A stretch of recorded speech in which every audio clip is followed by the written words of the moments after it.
Saya nak share benda ni pada tuan-tuan. Yakinlah pada Allah memakbulkan doa-doa kita. Dan saya harap pada tuan-tuan yang sedang mengikuti program kita ini, tolonglah hafaz doa ni, zikir ini. Mudah-mudahan letak di mulut saja. Bila kita nak berhajat, kita baca. Bila kita berhajat, kita baca. Dan saya bagi tahu bahawa saya baca doa ini adalah setiap kali selepas saya sembahyang. Tak pernah saya tinggalkan doa ini, supaya dia jadi sebati dengan lidah saya, sebati dengan jiwa saya. Baik, untuk pelajar-pelajar semua yang berada di studio dan juga yang berada di rumah, sekarang ikut saya baca. Ambil ijazah ni daripada lidah mulut saya, insya-Allah. Bismillahirrahmanirrahim. La ilaha illallah. Tandakan situ, berhenti situ. Biar selaras semua. Kita ulang balik. La ilaha illallah. Al-Azimul Halim. La ilaha illallah.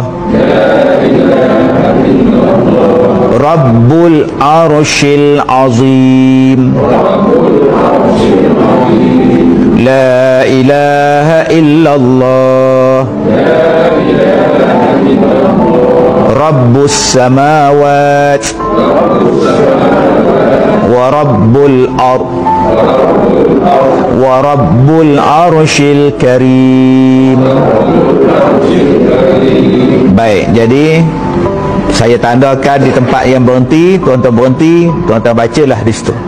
Ustaz, kalau saya nak sambung terus boleh tak? Terpulang, silakan. Baik, pada penonton di studio boleh ulang balik, juga penonton di rumah boleh ulang balik bersama-sama dengan penonton di studio. 1, 2, mula. La ilaha illallah al-azimul halim. La ilaha illallah rabbul arshil azim. La ilaha illallah rabbus samawati wa rabbul ardh wa rabbul arshil karim. Baik, jadikan dia ini sebagai zikir harian, iaitu selepas setiap kali sembahyang fardu kita baca. Dan yang kedua, kita baca doa ni, zikir ni sebelum kita mula berdoa. Ini tuan-tuan, insya-Allah yang ini sangat saya amalkan dan Allah Ta'ala mustajabkan.